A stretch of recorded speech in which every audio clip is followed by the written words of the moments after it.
안녕하세요. JD 부자연구소의 소장 조담입니다. 오늘은 나스닥 반전 드라마스다 V자 반등 시작되었나 라는 주제로 말씀드리도록 하겠습니다. 2022년 2월 25일 금요일 시황입니다. 후원은 유튜브 멤버십으로 부탁드립니다. 야수의 심장 투자법 종목과 최근 JD 부자연구소 투자 현황을 알 수 있습니다. 관심 있으신 분들은 동영상 아래 댓글 링크를 참조해 주시기 바랍니다. VH체인저 1,2권이 절찬리에 판매 중에 있습니다. 뉴욕 마켓워치 러시아 우크라이나 전쟁의 변동성 장세 주식 달러 올라가고 채권 혼조다라는 기사가 있는데요. 어제는 나스닥이 3.34%, S&P 500 지수는 1.50%, 다우존스 지수는 0.28% 오르면서 3대 지수가 오랜만에 다 올랐습니다.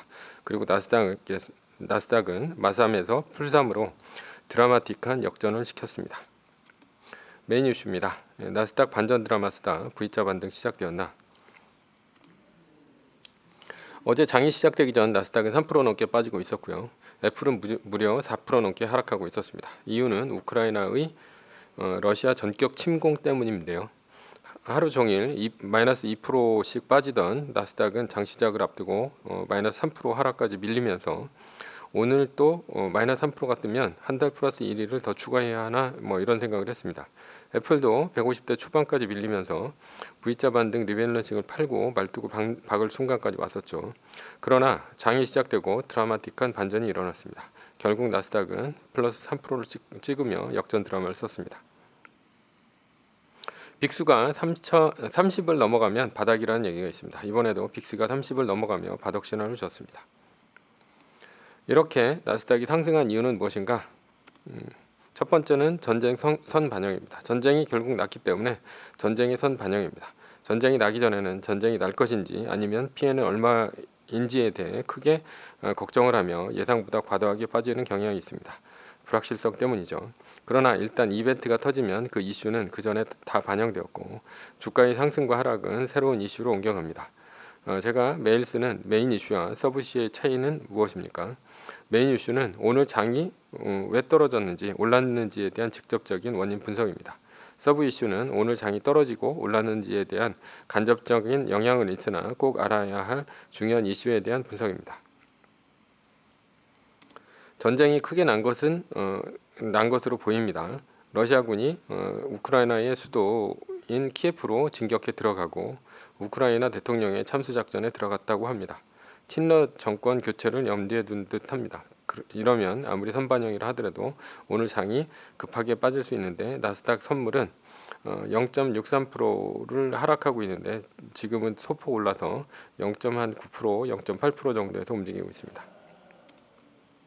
영향을 살펴보겠습니다. 유럽은 아무래도 러시아의 제재로 가스 공급이 원활치 못한 점에 인플레이션 우려가 있습니다. 그래서 미국보다 더 빠졌고요. 때문에 미국으로 돈이 몰리고 있는 중입니다. 일단 주식이 올랐고 달러 인덱스가 97까지 오르면서 달러와 강세입니다. 원화도 1205원까지 오르면서 소폭 내리고 있죠. 안전자산인 미국에 돈이 몰리고 있다는 얘기입니다. 두 번째는 전쟁으로 인한 급격한 연준의 긴축 의지의 완화 때문입니다. 그러니까 지금 인플레이션이 문제가 아니고 현재 침체로 들어갈 수 있는 그런 것 때문에 연준이 급브레이크를 걸 수가 없다라는 얘기죠. 전쟁으로 인해서 유가가 $100를 넘었고 러시아의 제재로 러시아산 가스, 원자재, 우크라이나산 반도체 및 배터리 소재에 들어가는 원자재 가격이 폭등이 불가피합니다. 인플레이션이 더 심화됐다는 얘기죠. 그러나 아이러니하게도 연준은 금리를 더 올려야 하는데도 불구하고 경기 침체 때문에 0.5bp 인상 얘기는 쏙 들어갔습니다. 0.25bp 인상이 확실합니다. 금리 9회 인상까지 얘기가 나왔었는데 이제는 6회 인상 정도로 나오고 있습니다. 전쟁으로 인해 연준이 금리를 급격히 올리면 경기 침체가 올 수도 있는데 속도 조절에 나서고 있는 모습이죠. 만약 나스닥이 오늘 떨어져서 마이너스 20% 이상으로 갔다면 조정이 아닌 경기 침체가 될 수도 있었습니다. 경기 침체가 되면 왜 무서운지에 대해서는 아래 서브 이슈에서 다루겠습니다. 그러나 앞으로 위험이 완전히 끝난 것은 아닙니다. 다음 달에 발표할 CPI, 소비자 물가지수가 더 안 좋게 나오면 연준은 스탠스를 바꿀 여지가 있습니다. 그리고 지금의 전쟁이 인플레이션을 더 심화시킬 경우 최악의 상황이 벌어질 수도 있습니다. 그래서 우리는 매뉴얼대로 행동해야 합니다. 애플의 전고점은 182.01달러이죠. 바뀐 V자 반등 리밸런싱에 따르면 110.16달러 이하로 애플이 떨어졌을 경우 종가 기준입니다. 현재 말뚝박기 60%, V자 반등 리밸런싱 40%에서 말뚝박기 70%, 현금 30%로 변경해야 합니다. 그러나 150.16달러 이하로 떨어지지만 않는다면 사고 팔지 않는 것이 매뉴얼입니다. 어제 애플이 162.51달러까지 밀려 올라가면서 약 3구간 정도의 버퍼를 만들어 놓았습니다. 결론입니다. 매뉴얼을 지키자. 세계 1등 주식은 반드시 우상향합니다. 서브 이슈입니다. 한국 주식시장 왜 안 오를까? 주식에서 지수가 10% 떨어지면 조정, 20% 이상 떨어지면 약세장이라고 합니다. 그렇다면 베어마켓, 약세장이 왜 위험합니까? 약세장이 되면 비관론자들로 가득 차기 때문입니다. 비관론자들이란 떨어질 것이 두려워 본전만 찾으면 떠날 사람들을 얘기합니다. 과도한 낙관론자들은 이미 20% 떨어질 때 과도한 레버리지를 쓰다가 강제 매매 당해 포지션을 청산당하고 없습니다. 그러니 시장에 비관론자들만 가득하니 전고점을 돌파하면 팔고 떠나며 전고점을 좀처럼 뚫기 어려워집니다. 그래서 한국 시장이 박스피라는 이유가 바로 여기에 있습니다. 한동안 2008년 이후서부터 2020년까지 2000선 위아래서 움직인 것이 바로 비관론자들로 가득 찬 시장이기 때문입니다. 그러나 미국 시장은 다릅니다. 약세장이 막히지만 박스피로 가지 않고 바로 V자 반등하면서 약세장을 돌파합니다. 한국이 2000선에 갇힌 2008년 이후 2020년 코로나 기간까지 보면 알 수 있습니다. 당시 미국은 2008년 금융위기, 2011년 미국 신용등급위기, 2018년 10월 이자율 위기 등 크고 작은 위기들을 겪으면서도 V자 반등으로 전고점을 뚫지 못하며 박스권에 갇히지 않고 주가가 솟아올랐습니다. 그런 면에서 3000선을 넘은 한국 시장이 4000선을 못 가고 10년을 박스피에서 흐른다면 또다시 비관론자들로 가득 찰 것입니다. 그러면 전고점인 3300을 넘어서면 본전을 차지하는 비관론자들이 주식을 던지면서 아래로 떨어지고 2600까지 밀리면 반등하면서 3000선이 다시 박스피가 될 것입니다. 한국의 주식시장은 실험실 개와 같습니다. 1975년 셀리그먼은 24마리의 개를 두 집단으로 나누어서 상자에 넣고 전기 충격을 줬습니다. 첫 번째는 1집단의 개에게는 코로 조작기를 누르면 전기 충격을 스스로 멈출 수 있는 환경을 제공했고요. 이것을 도피 집단이라고 합니다. 두 번째 제2집단에게는 집단의 개에게는 코로 조작기를 눌러도 전기 충격을 피할 수가 없고 몸을 묶어두어 어떠한 대처도 불가능한 환경을 제공했습니다. 통제 불가능한 집단입니다. 이렇게 24시간이 지났습니다.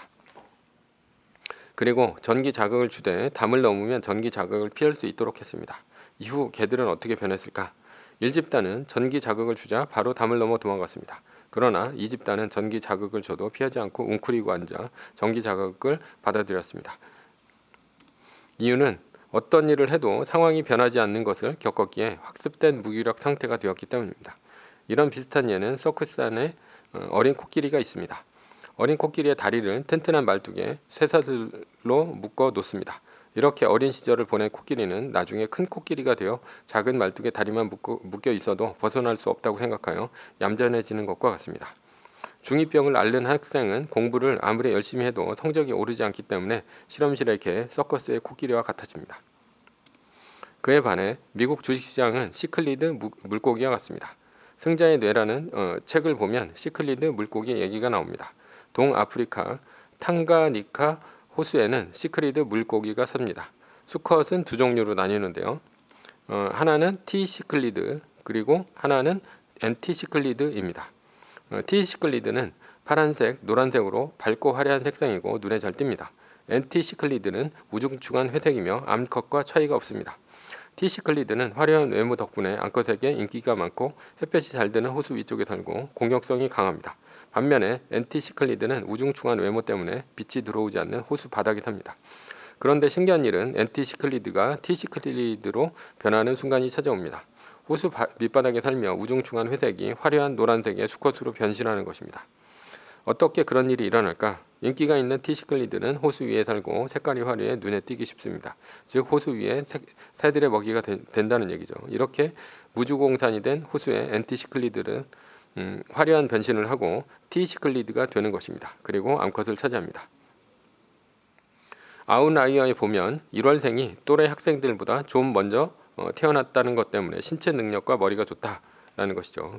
그러니 운동을 잘하게 되고 공부도 뛰어나게 된다는 얘기입니다. 선순환 효과가 일어나 칭찬을 받고 자라난 1월생은 국가대표 사회적 전명 인사가 됩니다. 그러나 12월생은 반대로 같은 나이 동급생보다 신체 능력과 머리가 떨어져 뒤처지게 된다는 얘기입니다.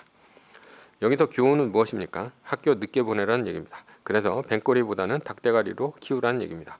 아이들에게 이기는 승자의 경험을 갖게 하라는 얘기입니다. 결론입니다. 한국 시장은 집단적 하락에 갇힌 학습된 무기력 시장입니다. 반면에 미국 주식 시장은 주식이 오르는 경험을 가진 긍정적 승자의 시장입니다. 매뉴얼입니다. 세계 1등 주식은 전고점 대비 2.5% 떨어질 때마다 10%씩 팔면서 리밸런싱을 하다가 나스닥 마이너스 3%가 뜨면 말뚝을 박는 것입니다. 그러다 반등이 시작되면 V자 반등 리밸런싱을 하면 됩니다. 자세한 내용은 JD부자연구소 다음 카페를 참조하시거나 동영상 밑에 리밸런싱 말뚝박기 댓글 링크를 참조하시기 바랍니다. 전제는 세계 1등 주식은 우상향 합니다. 위의 상황은 매뉴얼일 뿐입니다. 따를 사람은 따르고 참고할 사람은 참고하시면 됩니다. 주식을 사고 파는 것에 대한 모든 책임과 이득은 본인에게 있습니다. 매뉴얼을 지키려면 머리를 쓰지 말고 머리를 쓰려면 매뉴얼을 지키지 맙시다. 오늘은 나스닥 반전 드라마 쓰다 V자 반등 시작되었나 라는 주제로 말씀드렸고요. 지금까지 JD부자연구소의 소장 조던이었습니다. 컨텐츠가 좋았다면 구독, 좋아요, 알람 설정 부탁드립니다. 지금까지 들어주셔서 감사합니다.